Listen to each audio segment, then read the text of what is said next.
Dîner à tous.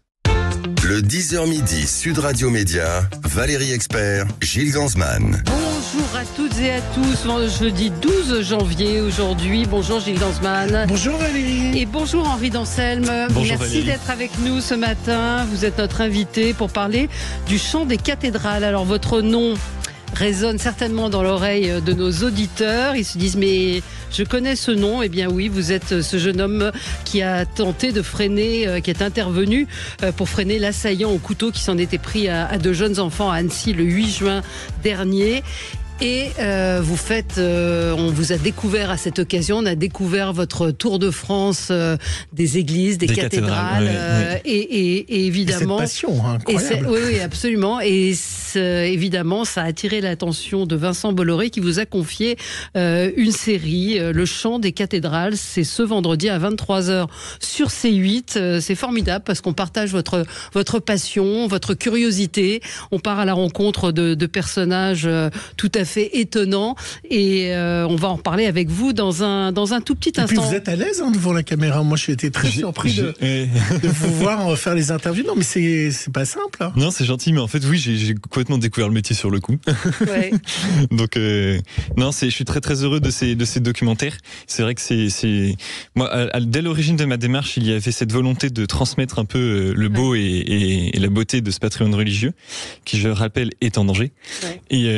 Et donc en fait, c'est vrai que quand j'ai été approché par des grandes maisons médiatiques et que finalement je suis rentré dans la maison Canal pour faire ces documentaires-là, en fait, c'était vraiment dans la continuité de ma démarche initiale et donc pouvoir le faire avec des gros moyens, c'est une joie immense et de me dire que beaucoup de gens vont pouvoir profiter de cette aventure-là que j'ai eu la chance de vivre d'abord personnellement et puis en faire profiter les autres, moi ça me rend heureux. Est-ce que vous dites que c'est un hasard que vous soyez à Annecy à ce moment-là ou pas ? En fait, si vous voulez, sur le coup, j'ai dit qu'il n'y avait pas de hasard et je continue de le penser. Je suis catholique pratiquant, donc je parle de providence. Et en fait, c'est vrai que quand on prend les choses un peu avec recul, on peut y voir un peu une symbolique. On a un réfugié syrien avec une vie pas possible qui se retrouve en France, qui vrille et qui va attaquer des jeunes enfants dans des poussettes, dans des berceaux soi-disant au nom de Jésus-Christ, et puis de l'autre côté vous avez un pèlerin catholique qui tant bien que mal essaye de vivre l'évangile et fait sa démarche de Tour de France des cathédrales et qui est un peu poussé à agir par quelque chose de très fort en lui, s'interpose. Donc oui, pour les gens, je comprends que ce soit très symbolique.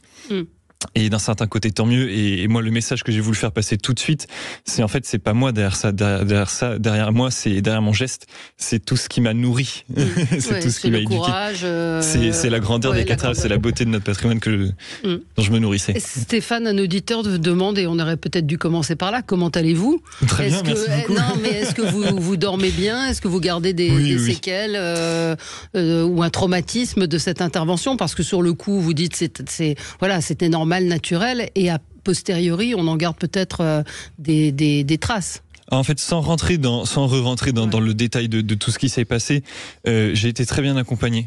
J'ai de la chance d'avoir une famille très aimante, bien présente, et donc j'ai été très bien accompagné le jour même par les services de l'État et par la suite par différents psychologues, tout ça. Donc oui, j'étais. Vous avez été, donc aujourd'hui, vous allez bien. Tout à fait, merci beaucoup. On va parler avec vous donc de ces documents, de ces documentaires, le chant des cathédrales. Il y en a 8, c'est ça ? Il y en a 4. Oui, 4 documentaires de 50 minutes, tout à fait. Il y en aura peut-être d'autres après. En tout cas, il y en a 4 et ça commence sur ces 8 vendredi. Mais on passe tous au zapping juste avant. Est-ce que vous regardez la télé ? Est-ce que vous avez la télévision ? Eh ben non. Oui, je me doutais un peu de la réponse, c'est pour ça que je vous la posais. J'ai pas du tout été éduqué à la télévision et donc c'est très drôle que je m'y retrouve. Mais c'est génial. Ouais, mais pas du tout, rien. Même quand vous étiez petit, il n'y avait pas de télé chez vous. Non, je regardais des films régulièrement, mais la télé, non, pas du tout. Voilà. Alors, on va passer au zapping, puisque Gilles, lui, la regarde et essaye de repérer ce qu'il y a à repérer dans cette petite lucarne. Sud Radio Média, l'instant zapping. Valérie Henry, des images impressionnantes de la prise d'otage d'une émission en direct de télévision. Ça se passe en Équateur avec un animateur qui a été mis en joue en direct avec un fusil sur la tempe. Récit dans le 20h de France 2. Des hommes en armes viennent de pénétrer sur ce plateau de télévision. Une scène surréaliste en plein direct. Ils mettent en joue le présentateur qui garde un calme impressionnant, appelant les agresseurs au calme. Que la police parte, tout de suite. Un assaillant cagoulé intime l'ordre aux journalistes de se mettre à genoux. Ensuite, ils exhibent face caméra des grenades et des explosifs avant de glisser ce qui ressemble à un bâton de dynamite dans la poche du présentateur. Puis des coups de feu retentissent. Et les cris des employés de la chaîne terrorisée. Plusieurs longues minutes après, la police intervient.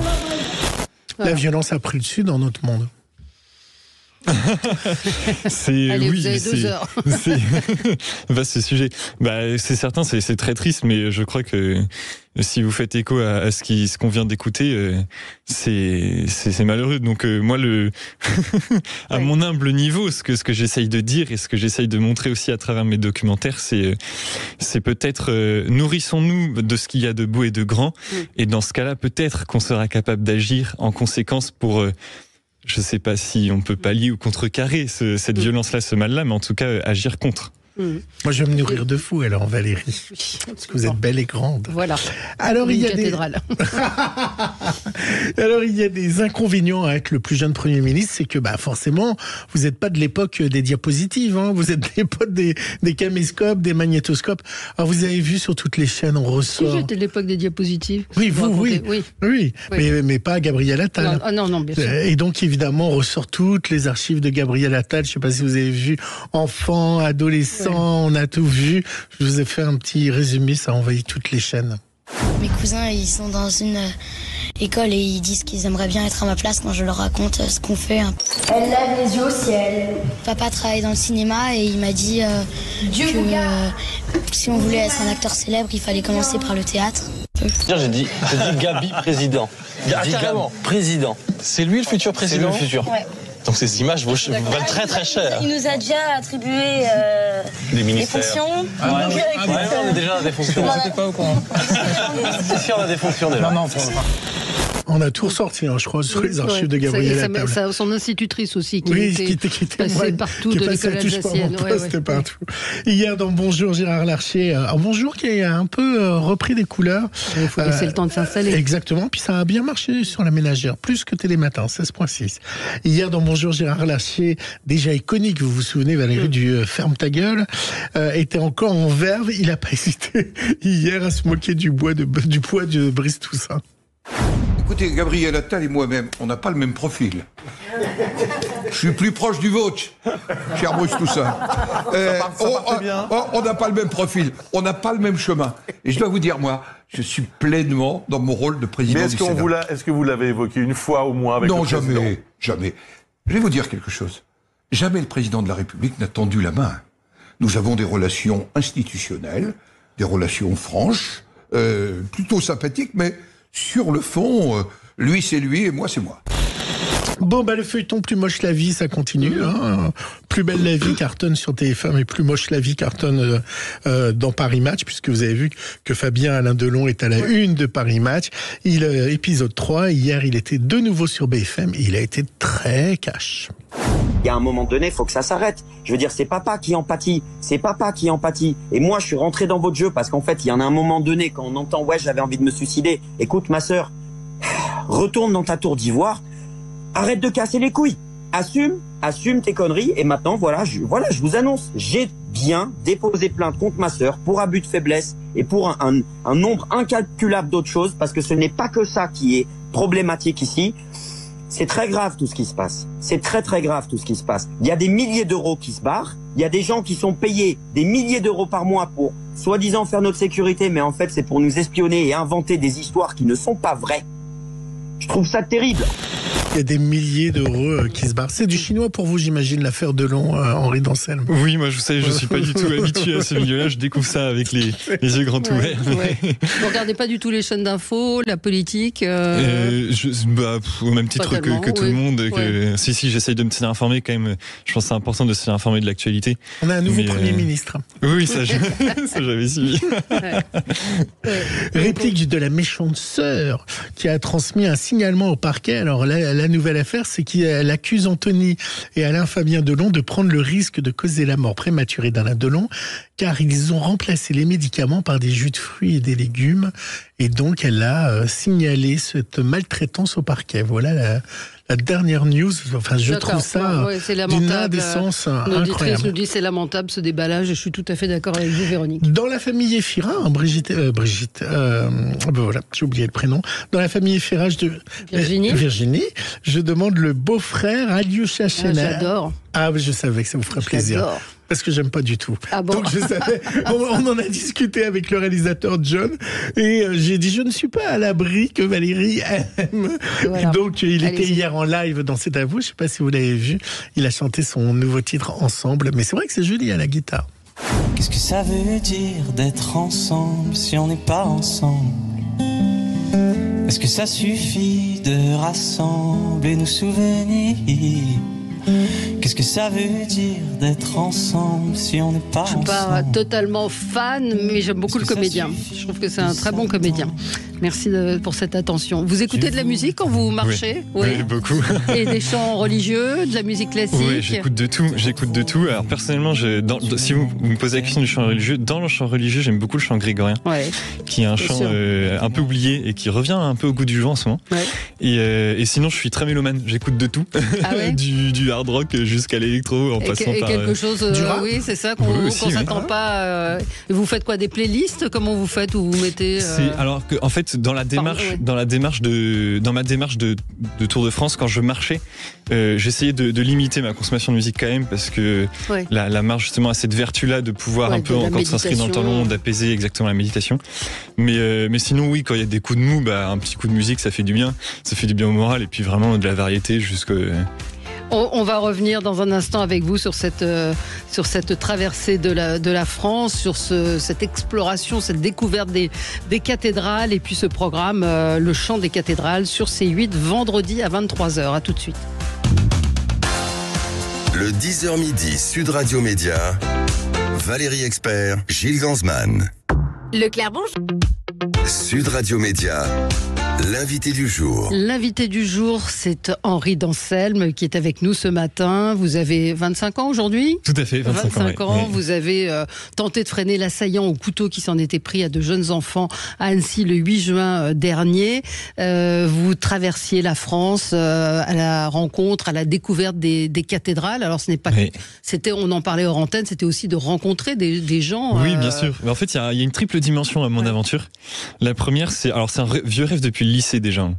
C'est un truc qui me tournait dans la tête depuis 5-6 ans. Et donc je voulais vraiment vivre une grande aventure. Comme beaucoup de jeunes aujourd'hui, en sortant d'études, veulent une grande aventure, veulent un peu couper avec le rythme quotidien, tout ça. Donc il y avait cette démarche-là. Il y avait une deuxième démarche plus personnelle de foi, tout simplement de pouvoir partir faire une espèce de pèlerinage. Et ma troisième démarche, qui est pour moi la plus importante, c'est vraiment une démarche de découverte et de transmission du patrimoine, et du patrimoine religieux précisément. Et vous dites qu'il est en danger, ce patrimoine, vous découvrez des lieux qui sont, même des cathédrales qui sont pas forcément en très bon état. Tout à fait. Alors, ce qu'il faut savoir, c'est quand même, dans le patrimoine religieux, les cathédrales sont un écrin. Donc on va dire que c'est le patrimoine dont on s'occupe le plus, mais même dans les cathédrales, je pense notamment à la cathédrale de Toul, en fait toutes les cathédrales ne sont pas à la charge de l'État, beaucoup d'entre elles, la moitié environ, sont à la charge des communes, et souvent dans des villes de 15 000 habitants, quand on a une énorme cathédrale gothique qui fait 90 mètres de long, c'est compliqué à gérer. Donc c'est aussi pouvoir en parler, mettre ça en valeur, expliquer que ces problématiques-là existent, expliquer qu'il y a une véritable beauté, un véritable trésor national à aimer d'abord pour après s'en occuper. Pourquoi vous n'êtes pas devenu prêtre ? C'est une très bonne question. Parce que dans la religion catholique, être prêtre, c'est ce qu'on appelle une vocation. C'est très intime, très spirituel. Et en fait, on est appelé à le devenir. Et vous n'avez pas été appelé ? Non, vous l'avez pas ressenti comme ça. En tout cas, pas que je sache. De quoi vous gagnez votre vie ? J'ai la chance aujourd'hui de pouvoir d'être salarié Canal+ et de pouvoir le faire donc avec le groupe Canal. Non, mais avant, avant j'étais au chômage. Ah d'accord. J'ai terminé mes études juste avant de partir. J'ai eu ma petite période de chômage. J'ai travaillé un peu dans le bâtiment. J'ai fait de la philosophie. Et du management international. Et vous vous êtes retrouvé à faire du boulot dans le bâtiment. Voilà, je voulais tester le boulot manuel. J'ai travaillé avec des compagnons du devoir, c'est des gens extraordinaires. J'ai découvert des gens qui se lèvent, qui ont un amour du savoir-faire manuel qui ont une intelligence pratique incroyable et qui sont des machines de guerre de travail. Ouais. Et donc là, vous êtes effectivement salarié du groupe Canal+, puisque vous avez réalisé ces 4 documentaires, Le chant des cathédrales. On va en reparler dans un instant. Il y a un auditeur, Stéphane, qui vous demande quelle est votre cathédrale préférée. Lui, il dit, moi j'aime la cathédrale de Chartres et la Sagrada de Barcelone. Et vous, et quelle différence y a-t-il entre une cathédrale et collégiale, car celle de Mande de la Jolie est très belle. Oui, alors c'est 2 excellentes questions. Je vais commencer par la deuxième. Alors d'accord, la collégiale. Donc, et qu'est-ce que c'est qu'une cathédrale en fait? Oui. Une cathédrale, c'est une église dans laquelle il y a la cathèdre. La cathèdre, c'est simplement le siège de l'évêque qui représente son autorité. Une collégiale, une basilique, c'est un titre religieux. Voilà. D'accord. Donc c'est différent. Une cathédrale, c'est plutôt un titre juridique. D'accord. Ensuite, sa première question, quelle est ma cathédrale préférée? Je suis incapable de répondre. Oui, mais il y en a sûrement, des cathédrales qui vous ont plus touché que d'autres. En fait, j'en ai vu beaucoup. J'en ai vu 150 sur 180. Ouais. Et il vous en reste 30. Et oui, il m'en reste une petite trentaine, notamment dans le sud-ouest. Et il y en a certaines qui m'ont marqué. Je pense à la cathédrale d'Albi, qui est vraiment extraordinaire. La cathédrale de Strasbourg. Et puis, je dirais la cathédrale de Rouen, Orléans, Chartres aussi, Mais oui, et puis après, dans les cathédrales européennes, la Sagrada Familia, il faudrait absolument que j'aille la voir. Vous ne l'avez pas vu? Vous ne l'avez pas vu? Non, pas encore. Alors, quand vous êtes dans ces cathédrales, est-ce que vous avez l'impression que Dieu vous parle? C'est une très belle question. En fait, si vous voulez, d'une certaine manière, et comme ça je réponds pour tout le monde, parce que tout le monde n'a pas la foi, Dieu, ou en tout cas nos ancêtres bâtisseurs, nous parlent à travers ces pierres-là. Je me souviens d'une personne qui m'a pris en stop, un chef d'entreprise complètement athée, et qui m'a dit cette phrase que je me suis réappropriée après. Il m'a dit: j'aime énormément rentrer dans les églises et cathédrales parce qu'on a l'impression de sortir du temps, on a l'impression que ce sont des pierres éternelles. Et en fait, il a raison. Ce sont des pierres qui étaient là des siècles avant nous, qui seront après nous des siècles après. Et en fait, quand on rentre dans ces cathédrales, quand on côtoie ces éléments-là, on sort vraiment du temps et on s'inscrit dans quelque chose qui nous dépasse, et c'est ça qui parle. Ce sont des bâtiments exceptionnels. Quand on imagine l'époque à laquelle elles ont été construites, on pense aussi à Notre-Dame de Paris, hélas, à ce qui s'est passé à la reconstruction. C'était phénoménal, faramineux, ces bâtiments. En fait, ce qui est sidérant, c'est que les savoir-faire qu'ils avaient à l'époque, encore aujourd'hui, on les considère comme une excellence de savoir-faire. Et encore aujourd'hui, on redécouvre les savoir-faire, notamment sur le chantier Notre-Dame de Paris, vous en parliez, on redécouvre les savoir-faire de l'époque pour refaire exactement la même chose. Et encore aujourd'hui, quand on parle avec les artisans, avec les copains du devoir, ils sont sidérés par leur sagesse pratique, en fait. Et donc, vous parliez du chantier Notre-Dame de Paris. Vous disiez malheureusement, a posteriori, je pense qu'on peut se permettre de dire grâce, ou on peut dire heureusement. Parce qu'en fait, je me suis rendu compte en voyageant à travers la France et en côtoyant toutes les cathédrales de France, que l'incendie de Notre-Dame de Paris, même si c'est un drame en soi, a apporté de la lumière sur les cathédrales, sur le patrimoine religieux, et a remis, si vous voulez, un peu un effet de mode, si je peux parler comme ça, des savoir-faire, un intérêt. Et en fait, en discutant avec les gens, avec les conservateurs du patrimoine, tout ça, ils me disaient souvent, depuis la cathédrale de Paris, on a refait des expertises et puis on a remis des budgets pour s'en occuper, etc. Donc en fait, c'est un gros coup de projecteur qui, à terme, sur le long terme, apportera du bénéfice. Comment ça s'est passé, votre contact avec Canal+, qui vous a appelé, et comment vous avez réagi? C'est suite à l'hypermédiatisation de l'événement d'Annecy. D'ailleurs, en fait, l'hypermédiatisation de l'événement d'Annecy, je conseille à personne de vivre quelque chose comme ça. Même si c'était bienveillant, c'est quand même terrible à vivre, extrêmement violent. Et en fait, si vous voulez, j'ai été contacté par... Parce que vous aviez le sentiment parce qu'en fait, du jour au lendemain, oui, c'est ça. Du jour au lendemain, on s'appartient plus. Du jour au lendemain, toute sa vie est déballée sur la place publique. Et moi, si vous voulez, ça faisait 2 mois et demi que je voyageais à travers la France. J'étais un pèlerin anonyme parmi les anonymes. C'est pas votre but. Mais c'était pas mon but du tout. Et en fait, au départ, même, je voulais pas du tout témoigner. Et ce qui m'a poussé à témoigner, c'est déjà en discutant avec mes parents. Et puis j'ai compris qu'en fait, qu'il y avait un message qui me dépassait à faire passer.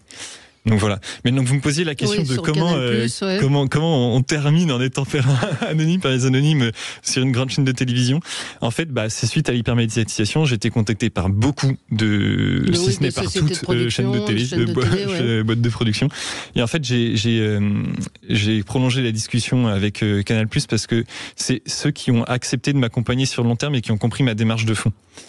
Voilà, qui ont accepté de m'accompagner sur le fait que ce soit une démarche sur 9 mois, à pied, en stop, à la découverte des paysages de France, des habitants, enfin des Français et des cathédrales de France, dans une démarche un peu de dépouillement et tout ça.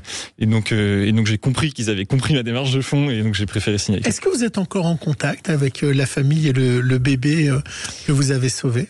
Alors, je suis encore en contact avec d'autres personnes qui ont intervenu avec moi au moment de l'événement d'Annecy, parce que dans cette histoire-là, j'ai pas du tout été le seul à intervenir, et je veux souligner ça. Oui. J'ai été le seul à être filmé. Peut-être qu'ils m'écoutent, mais en tout cas, je rends hommage à tous ceux qui sont intervenus aussi. Il y en a qui ont été récompensés aussi.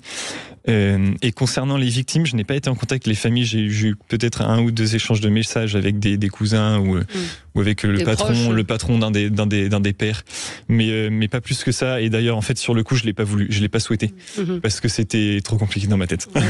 Et le Syrien, vous savez ce qu'il est devenu ?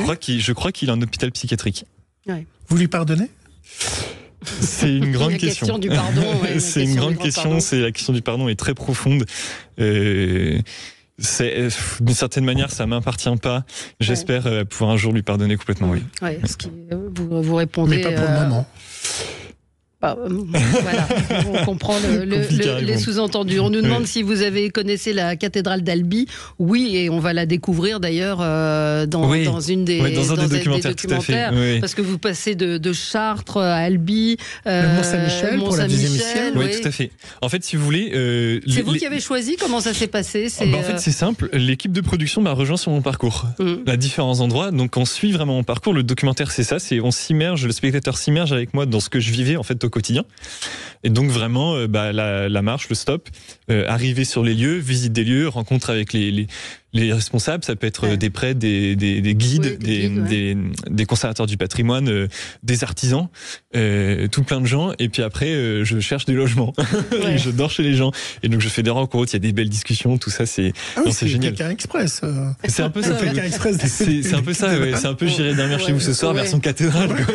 Moi, je voulais demander, est-ce que il y a des gens qui vous ont proposé des pubs suite à votre notoriété ? Est-ce qu'il y a des publicitaires qui sont venus vous voir ? Non,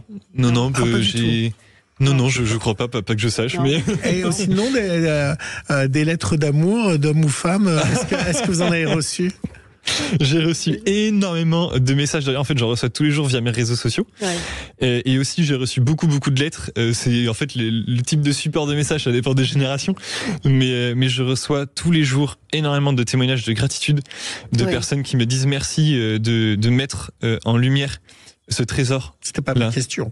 Mais est-ce qu'il y a eu des demandes de mariage non, pas que je sache. Non, pas de rencontre, non, pas du tout.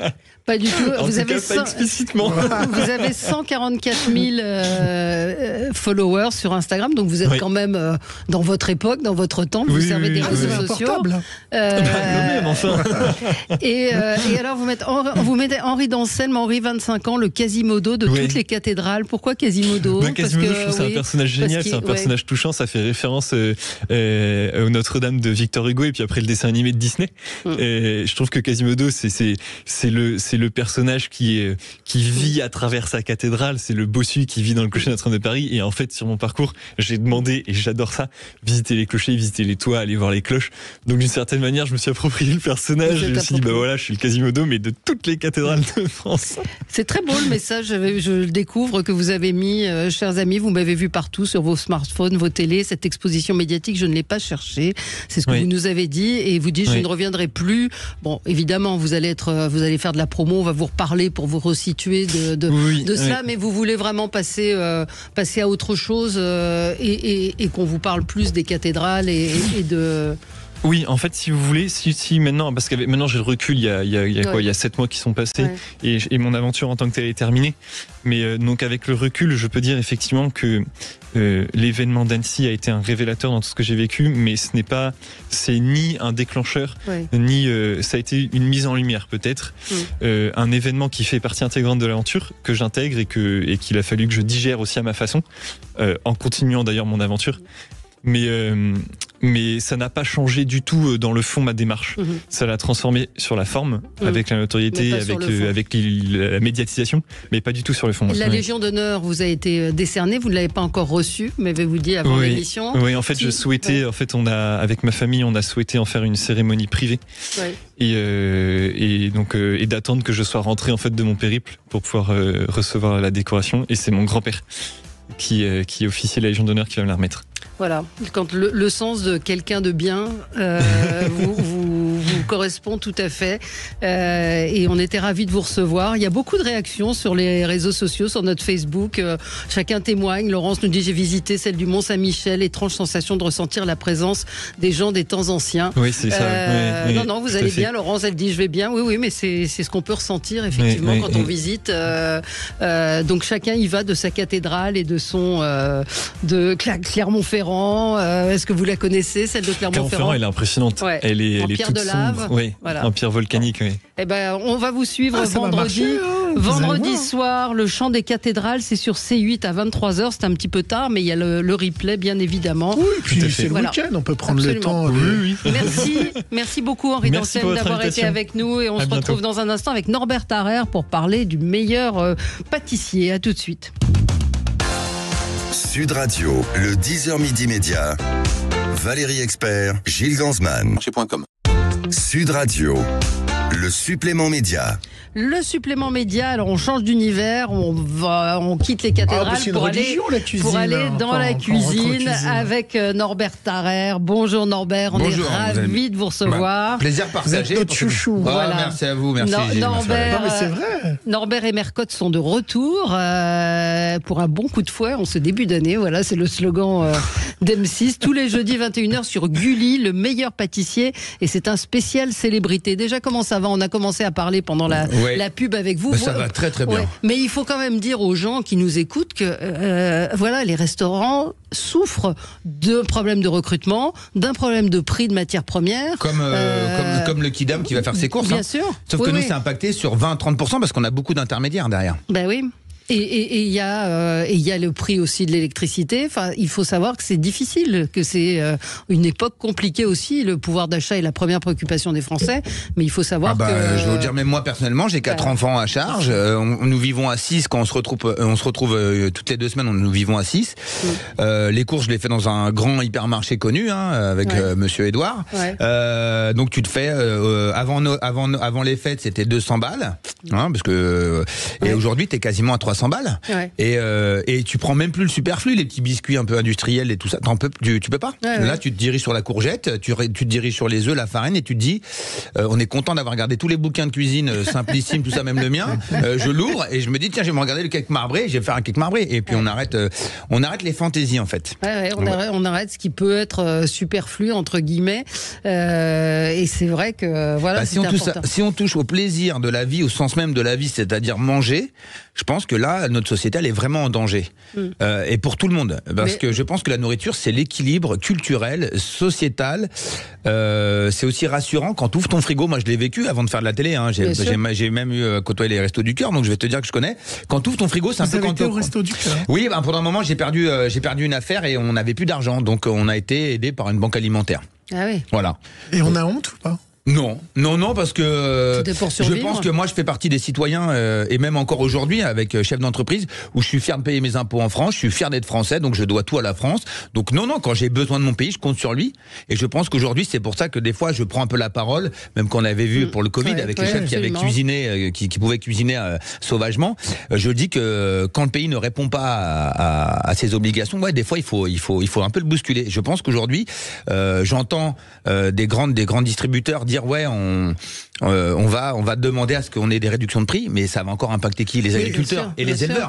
Donc non, les pouvoirs publics doivent faire les choses correctement. Pour nos auditeurs, maintenant, vous avez un restaurant au sein d'un grand hôtel, d'un grand palace qui s'appelle le Prince de Galles à Paris, et vous avez tiré la carte vers le bas au lieu de faire au niveau des prix. Au niveau des prix, au niveau des prix. Bien sûr. Au lieu de faire du grandiose ou pas, est-ce que ça vous a été reproché d'amener le Prince de Galles dans quelque chose de moins chic? Non.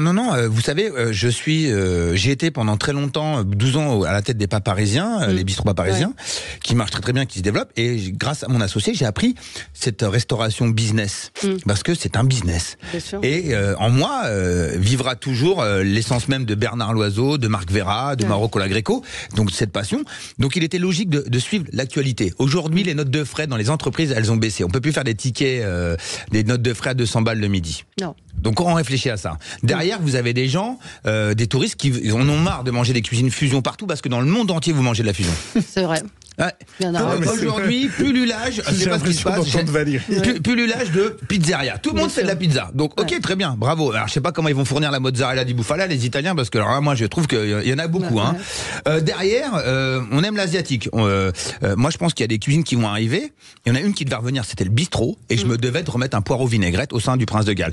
Il reste quand même que un bouillon, comme le bouillon Chartier, bouillon Pigalle, c'est des prix totalement abordables par rapport à mon œuf maillot que je vends un peu plus cher, parce qu'on a plus de charges.